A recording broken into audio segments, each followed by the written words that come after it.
have our Easter lily forms. I don't know, I might have to get new batteries for some of you. But they are due next Sunday, so you just need to remember to bring them back next week if you don't take care of them this week. And I also want to just give you a heads up that next Sunday is the Encore Special Collection that we do once a year. Encore, we talk about it a lot, but it is the United Methodist Committee on Relief, and they are the ones that respond to a lot of weather disasters, and they are like the humanitarian branch arm of the United Methodist Church. And we used to call this collection One Great Hour of Sharing, but it is the Encore collection next Sunday, a special collection. And today's special collection is for Allie Hauser. If you would like to contribute to Allie's support, there's a plate in the back for that. I think that is all of my announcements, so if nobody has anything else, then we will start our worship.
Thank you. It was a very wonderful song. Let us now come into the spirit of worship. O come, let us sing to the Lord. Let us make a joyful noise to the rock of our salvation. Let us come into God's presence with thanksgiving. Let us make a joyful noise to God with songs of praise. For the Lord is a great God and a great ruler above all gods. In God's hand are the depths of the earth, the heights of the mountains are God's also. The sea is the Lord's, for God made it, and the dry land which God's hands have formed. O come, let us worship and bow down. Let us kneel before the Lord our Maker. For the Lord is our God, and we are the people of God's pastures and the sheep of God's hand. Let us witness the choir of their song, Take My Life, Lead Me, Lord.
How's that?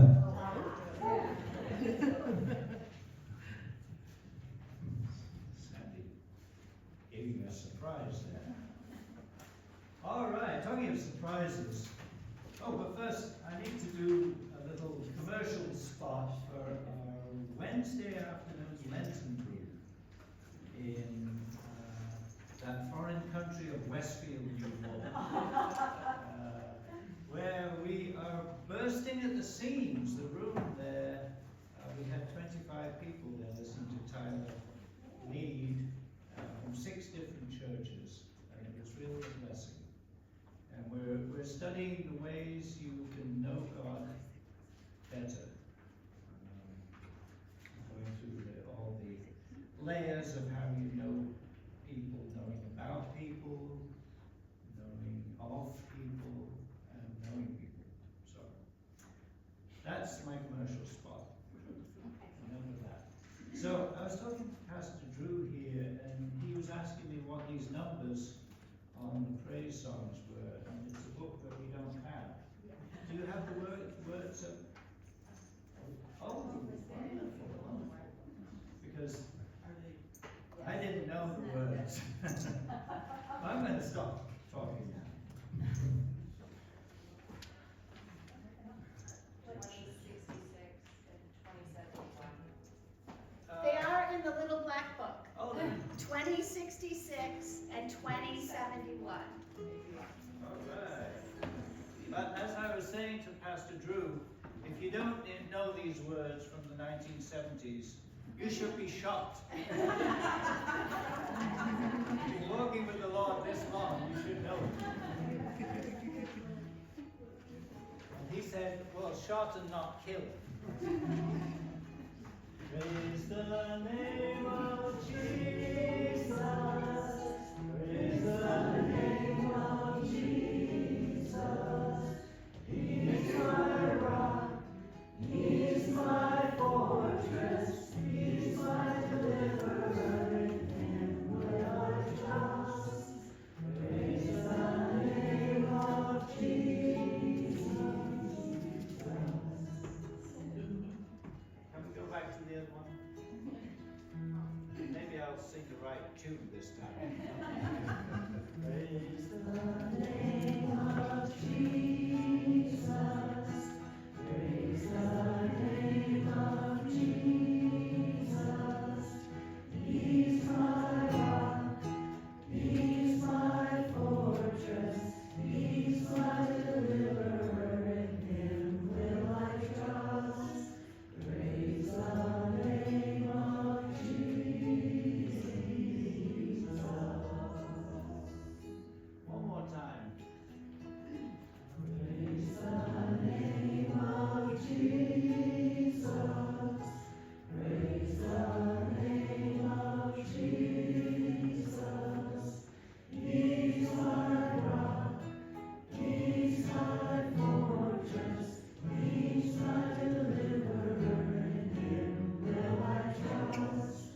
Praise the name of Jesus.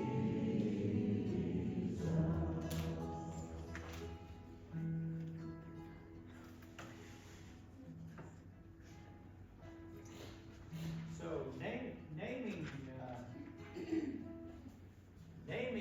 people, naming things is part of our heritage as being in the image of God. Genesis chapter 2. The first things God did was say, you're in the garden, name things. And he named us.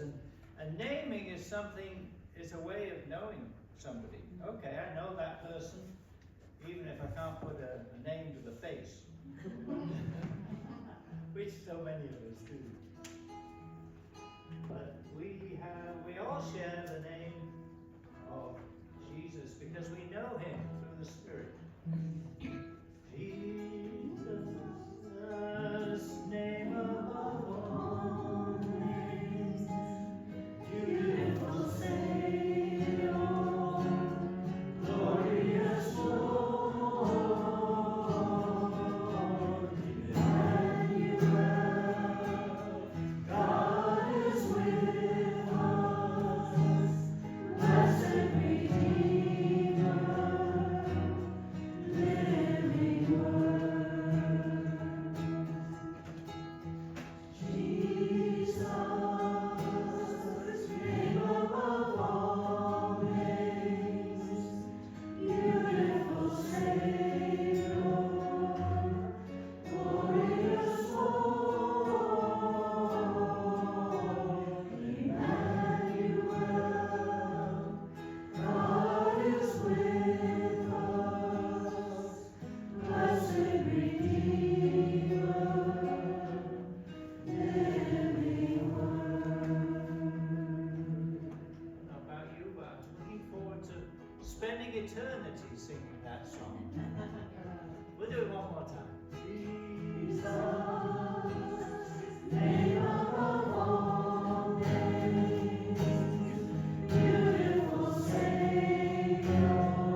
are going to have our silent prayer of confession. And if you have your prayer requests or praises, you can also write down the green form there. And if you want to share with us today, then we can pray together.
Friends, we have 3 prayer requests this morning.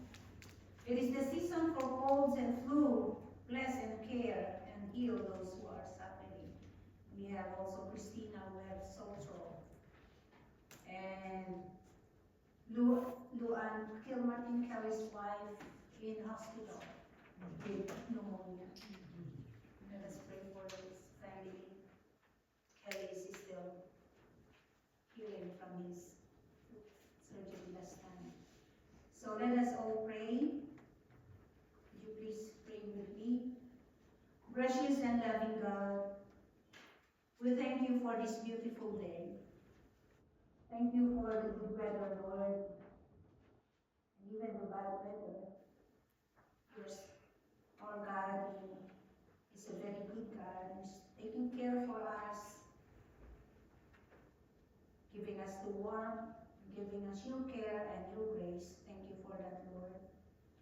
Thank you for sustaining grace and for restoring our health, for our energy, Lord. Thank you. And thank you for these people. Thank you for your music. It really bless our heart, touch our heart, Lord, to worship you this morning. We lifted you, we want to lift you up, our friends, our brothers and sisters who needed your help. Lord, bless Christina as she is suffering from sore throat. Let her feel your love, your care, and flow in, Lord, your healing power unto her this time. And we were looking forward,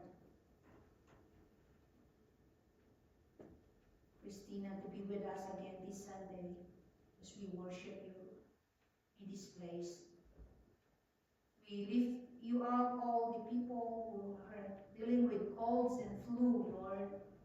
It's a season again that this will come and bother us. So please be with all the people who needed your care and healing, and those who also are suffering, Lord. Please give your healing power to them. We lift you up, Lou and Phil Martin, Lord, who's in hospital at this time, dealing with pneumonia. We are thinking of her, and we're praying that your presence be with her at this time, and let your healing flow to her, Lord, and bless her, and including the medical staff, her doctors and nurses who's taking care for her, and especially we pray also for her family, for Kelly, who is still in his recovery. Please be with him also. And just let them feel that you are with them, including all the Sandy and the Kilmartin family. We lift them up to you, Lord. We lift you up, our church. Please be with your people, all who are here, and including those people that is not here. We are thinking of them this morning. Bless us, O Lord, as we are continuing our giving and our service to you. We welcome you, Lord, your Spirit to move from this place as we continue to worship you in spirit and in truth. Lead us in the way of Christ, who teaches us to pray, Our Father, who art in heaven, hallowed be thy name. Thy kingdom come, thy will be done, on earth as it is in heaven.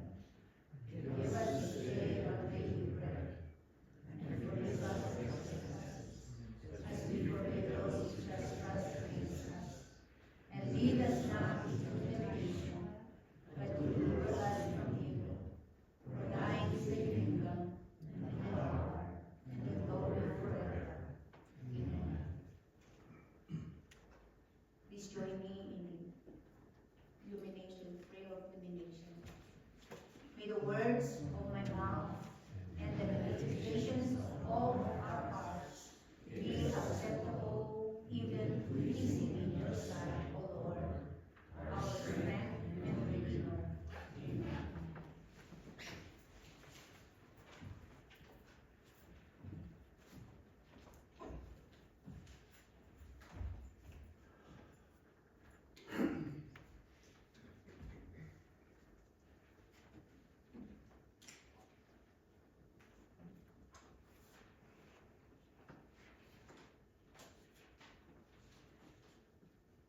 The first reading is from Exodus chapter 17, verses 1 through 7. All the congregation of the people of Israel moved on from the wilderness of Sin by stages, according to the commandments of the Lord, and camped at Rephidim.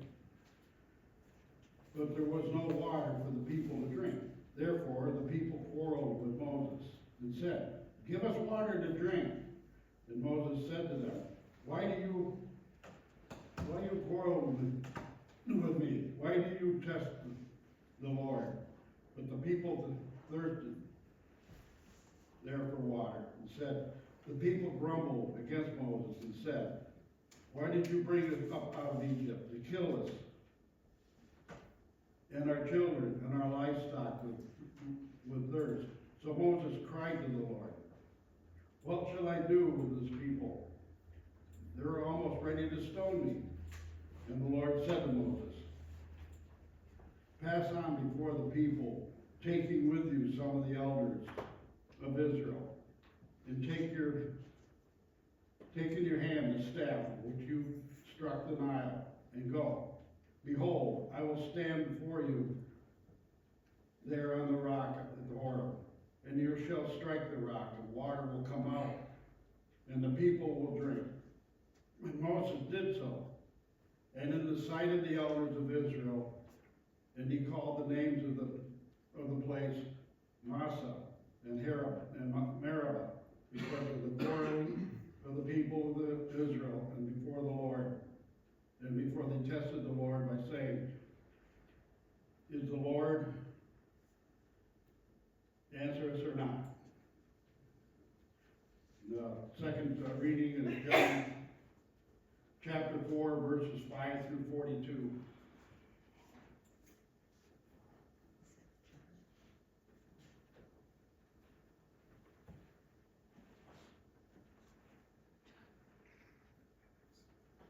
So he came to a town in Samaria called Sychar, near the field that Jacob had given to his son Joseph.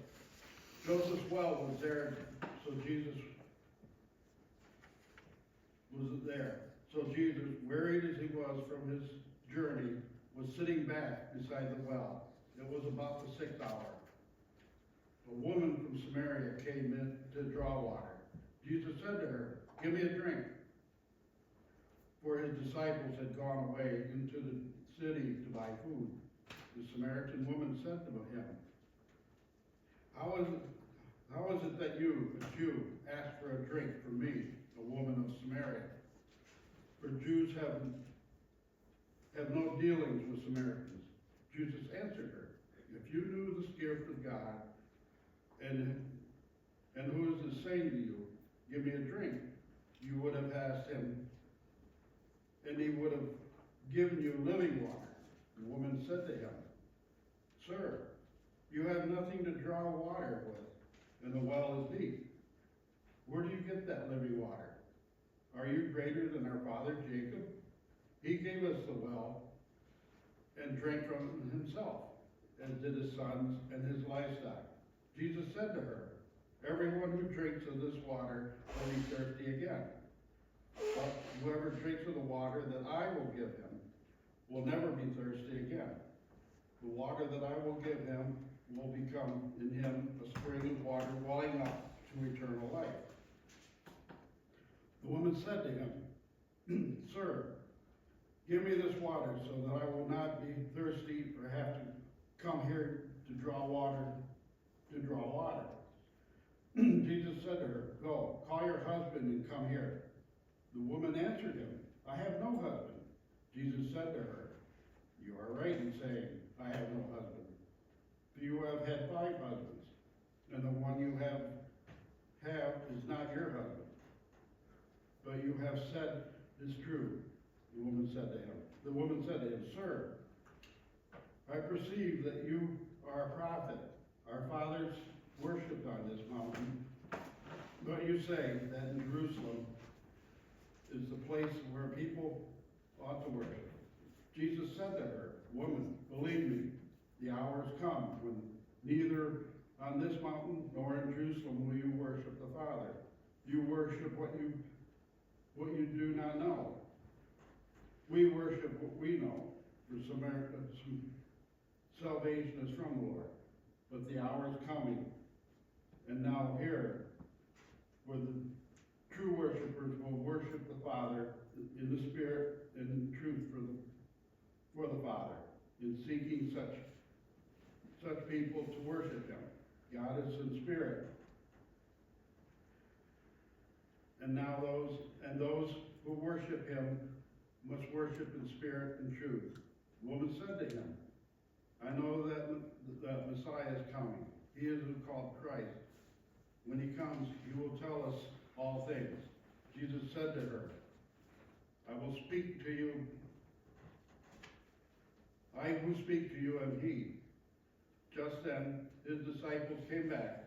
They marveled that he was talking with a woman. But no one said, what do you seek? Or why are you talking with her? So the woman left her water jar and went away into town and said to the people, "Come, see a man who has told me all that I ever did. Can this be the Christ?" They went out of the town and were coming to him. Meanwhile, the disciples were urging him, saying, "Rabbi, eat." But he said to them, I have food to eat that you do not know about. So the disciples said to one another, "The will of him who sent me,"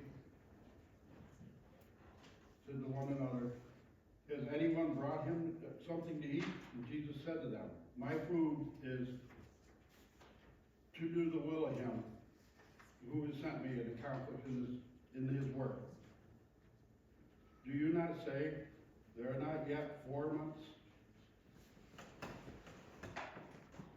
Then comes the harvest. Look, I tell you, lift up your eyes and see that the fields are white in the harvest. Already the one who reaps is receiving wages and gathering fruit for eternal life, so that sower and reaper may rejoice together. For there the saying holds true, one sows and another reaps. I sent you to reap for which you did not labor. Others have labored, and you have entered into their labor. Many Samaritans from that town believed in him because of the woman's testimony. He told me all that I ever did. So when the Samaritans came to him, they asked him to stay with them, and he stayed there for 2 days. And many more believed because of his word. They said to the woman, it is no longer because of what you said that we believe, for we do have heard for ourselves. And we know that this is indeed the Savior of the world. And this is the word of the Lord.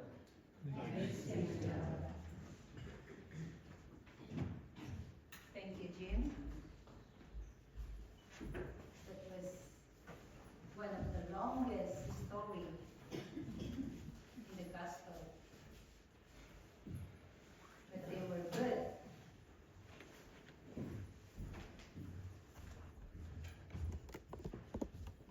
Good morning. Good morning. We happen to say Russian people, and we don't know their name. So we could say Filipina pastor when you will not know, when you don't know my name. So there, it's the same here. Samaritan woman who's living in Samaria because Chan did not tell what is her name. It's only Samaritan woman. So we are dealing with that story today. And I hope that you will inspire. This is a very beautiful story of a Samaritan woman that was written by John in his gospel. Let us pray. Lord God, let the words of my mouth and the meditation of my heart be pleasing to you. Speak through me and open our hearts to your truth. In Jesus' name, amen.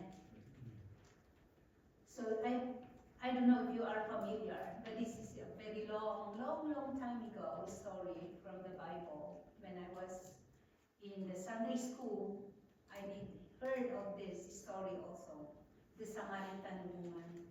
So the beginning of this story is that Jesus travels through Samaria, and actually the geographical, I think those Jews who is traveling, if they had the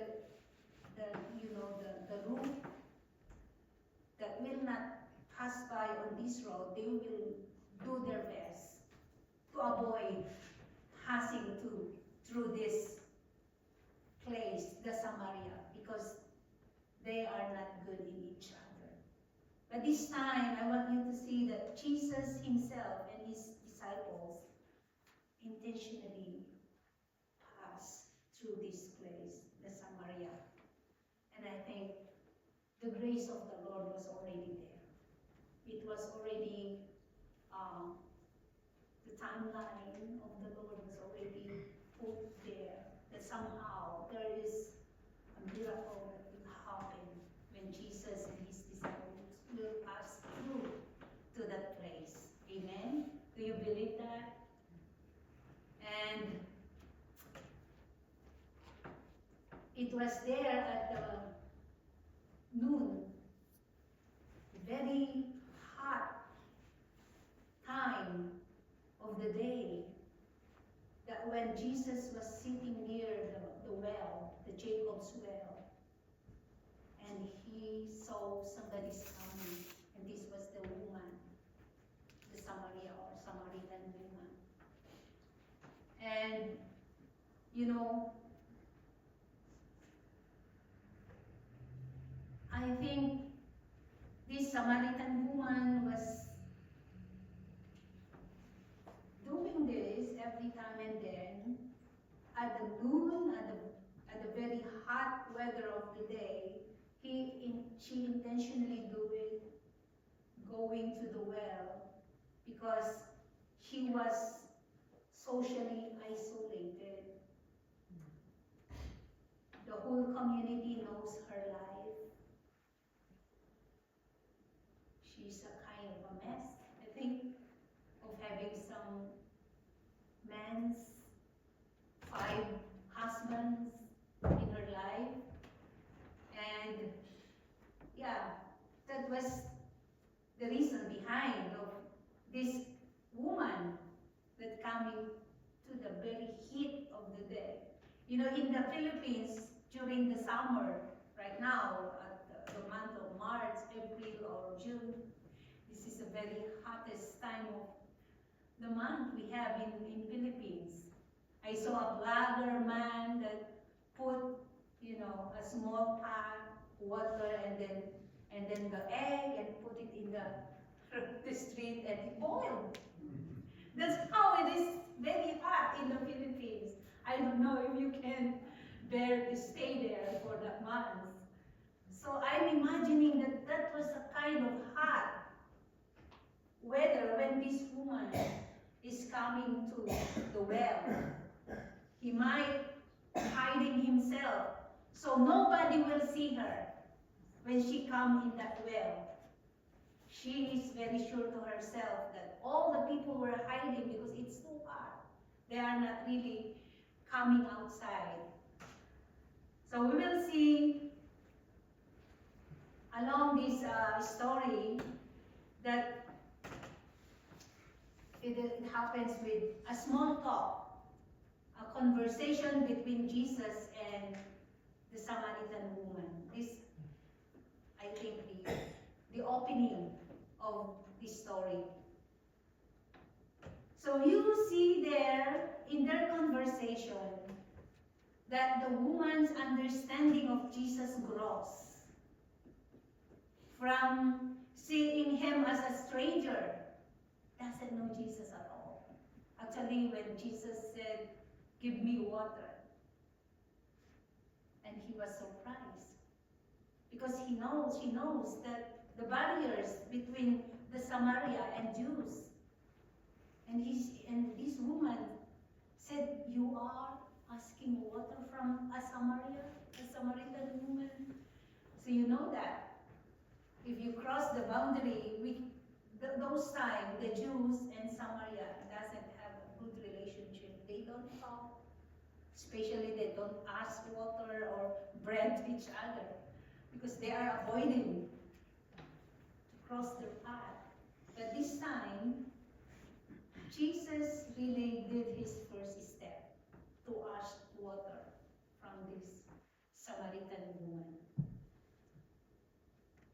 And it's very good also from our first reading, the water also from the rock.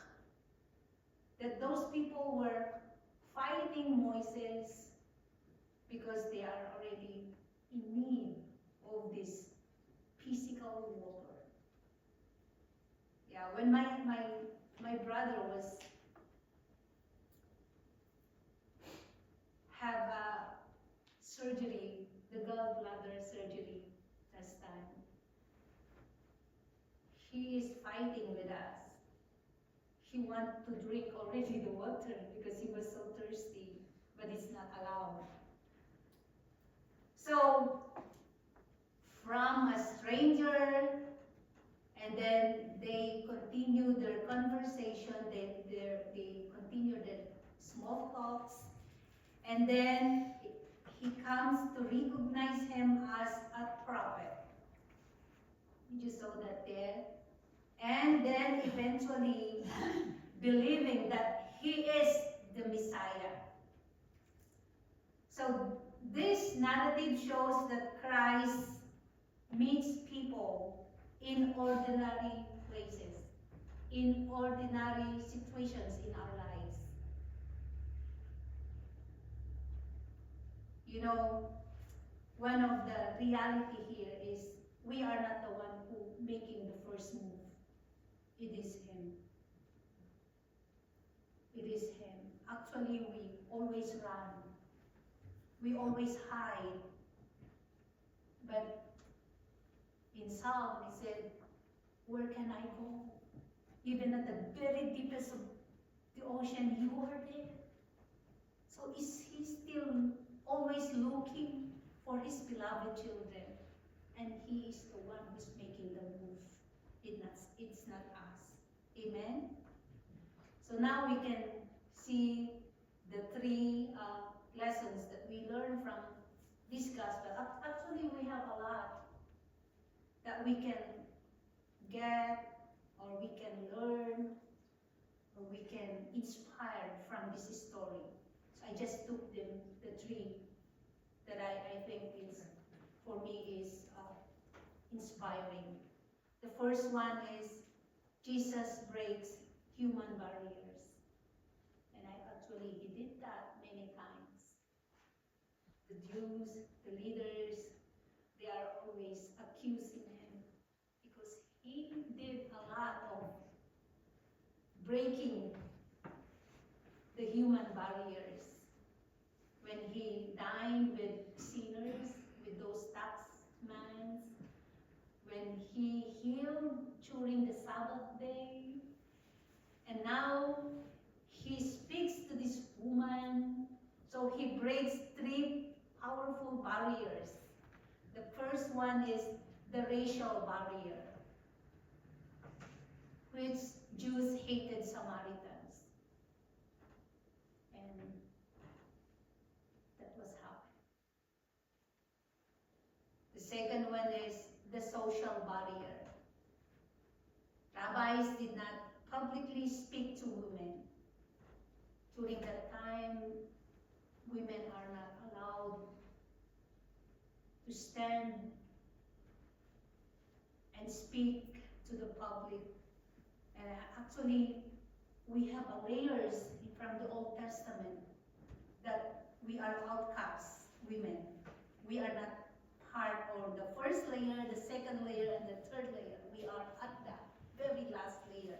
We are outcasts, the women of that time. And women were not part of the registry. It was only the name of the husband who was put in the register, and not the women. We are not included. So you remember the feeding of the 5,000? Women was not included there. The number of women, how many women were there, they are not included. They are just count the numbers of men, children during that time. So Jesus did break the gender barrier. And speaking of the gender, I want to give an applause to all women as we celebrate our Women's Month. I'm giving all of you my heart and appreciation. Happy Women's Month, my dear friends. So the next barrier Jesus breaks is the moral barrier. this woman had a sinful reputation. But Jesus speaks anyway. Because grace is stronger than prejudice. He is a very graceful man, merciful and loving man. And so, the gospel is not limited by culture. I'm so glad in that readings that I gave you, the handbook, we have African, we have Philippines mission there. You could read that. Our mission must go out from every culture, not only your culture, but you are so loving that you did your generosity, you give your support, financial support, spiritual support to any missions of the United Nations. So we are part of that mission. So the gospel is not limited by culture. Church, hear this prophetic truth. The walls people build are the very walls Jesus came to tear down. We build the walls, especially when we don't like people, when they were not welcome in the society or in the community, or they are not worthy to be part of the community. We close our doors, right? But listen to this. We must be the church. We must never become a place where certain people feel they're unwelcome. Amen. Amen. Because Jesus came for the rejected, the broken, the addicted, the shamed, those people who is not worthy. He came and gave the gospel, the good news to everybody. He did not choose for he is worthy or not, he's a sinner or not. The gospel belongs to everyone. Amen. So we should be the church that welcoming all the kinds of people. And I know you are. You are a very loving church. And this gospel reminding us that we must be the church that welcome those unwelcome in the community. The second one is the unconditional love. I see this characteristic of Jesus in this story. Like what I said, at the center of this story is the unconditional love of Christ. Jesus speaks with someone society avoided, a Samaritan, a woman, and a person with a troubled past. Yet Jesus welcomes her with compassion.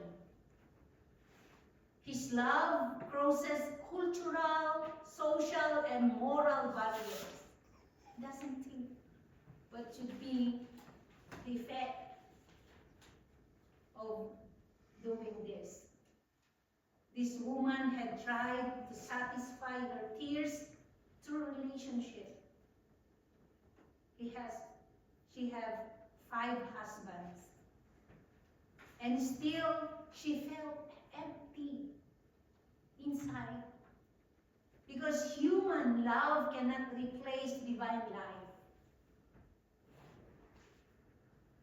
Friends, many people today are still drinking from empty wells. Success, money, relationship, pleasure. But every well in the world eventually runs dry. These will not give the satisfaction of our spiritual life. That's why the very thought of the power of knowing God in our study in the left is the deep encounter or relationship you build with God. It's not on knowing, it's not on our intellect or even the word. In the word, you cannot find there. But you just can find when you have your personal encounter, your personal relationship that built between you and God. So here, we could find here this lesson that it is only Jesus who will satisfy our souls. And the reason is simple. Our deepest tears is not physical. I know. There are lots of people who are not satisfied. They want more and more and more, but they are not yet satisfied.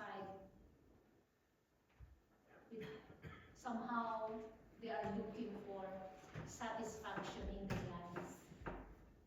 So it is not physical. It is spiritual. We were created by God, and I think until we meet Him, that's only the time that our hearts will be satisfied. Like what He said there.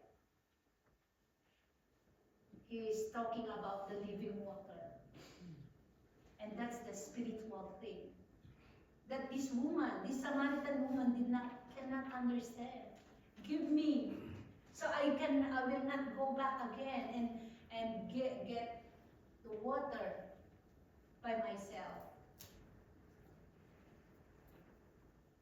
But He said, the living water was connected into the eternal life.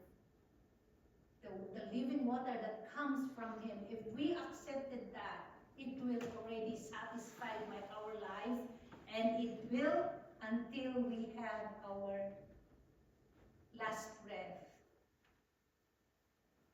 in the second life. The third one is Jesus turns sinners into witnesses. This is the very interesting part. I like this part. So you see, something incredible happens. The woman leaves her water jar. That jar represented her daily routine, her survival, her reason for coming to the well. But when she meets Jesus, the jar is no longer important to her. Because when you find living water, ordinary water loses its value. Then she runs back to the town. She is very hurried. She's very excited to tell to all the people in the community, come on, come and see. I saw a man. I met a man who knows me. And who told me everything I ever did. The woman who once hid from the crowd, who once very, think and shy.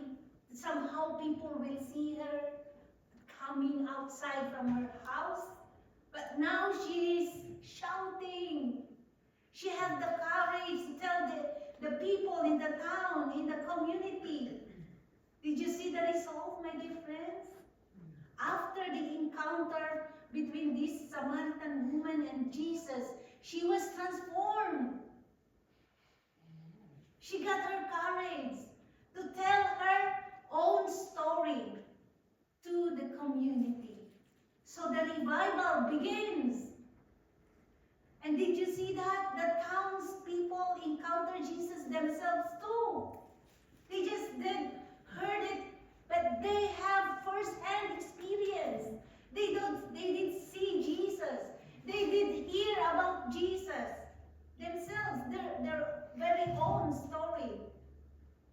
So they declared, He is truly the Savior of the world. Amen? He's not only the Savior of the Jews. He's not only the Savior of the Samaria, but He is the Savior of the entire world. So there is something miraculously happened on that time. A small talk, a small conversation, then something revival happens. So this is a call to us, my dear friends. I know you have your gift. When we have a gift, every time she goes, she can help sit with somebody and tell the gospel. Tell the story about Jesus. You too. You can tell your story to someone. Don't shy. Don't feel shy. Keep on telling and starting the conversation, starting the small talk. We don't know. God will working on that situations that you open the conversation with these people. And then they will begin to see that there is God. They will feel that there is God. There is Savior.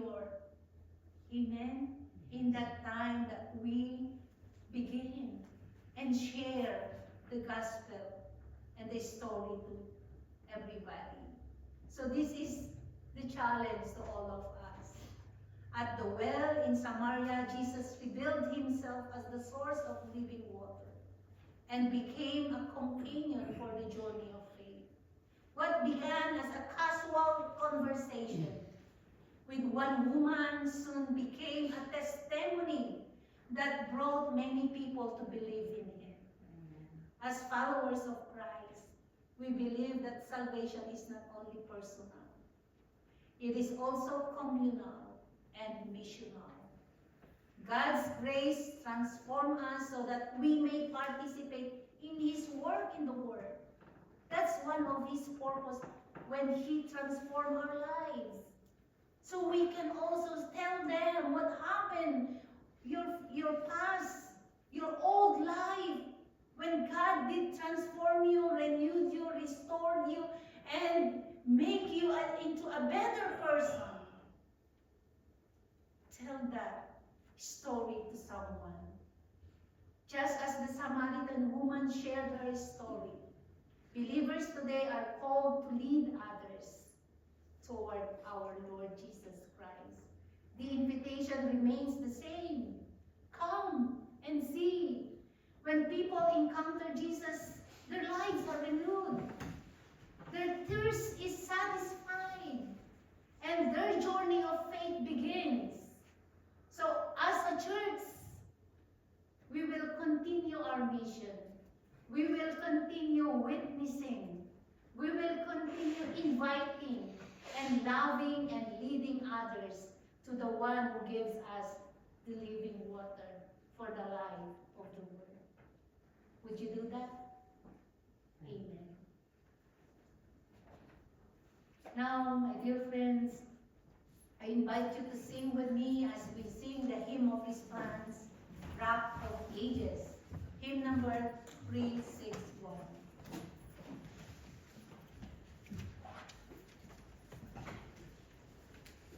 You could stand if you're able as we sing this song.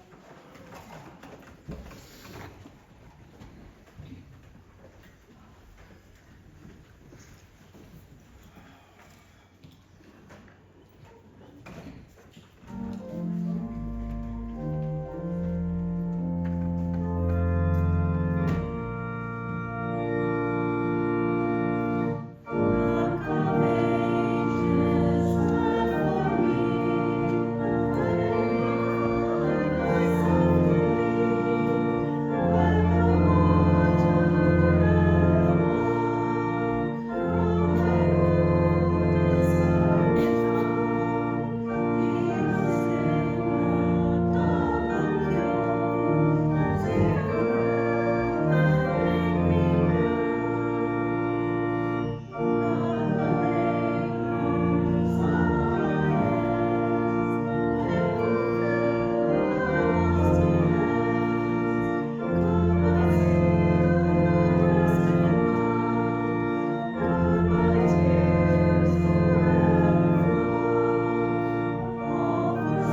God's breath, life was instilled in us.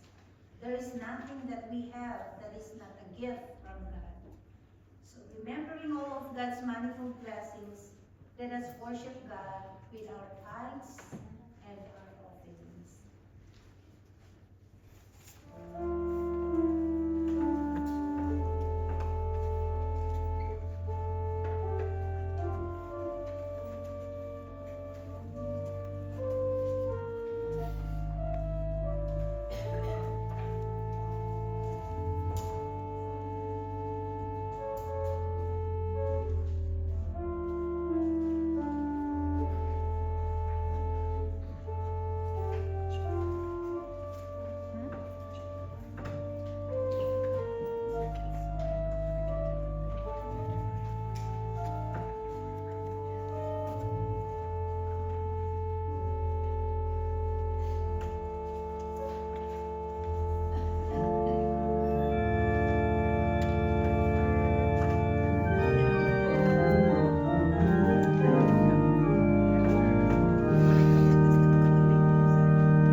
after Christ is given us, carry us to abundant hope, that as we know Christ, we might make him known.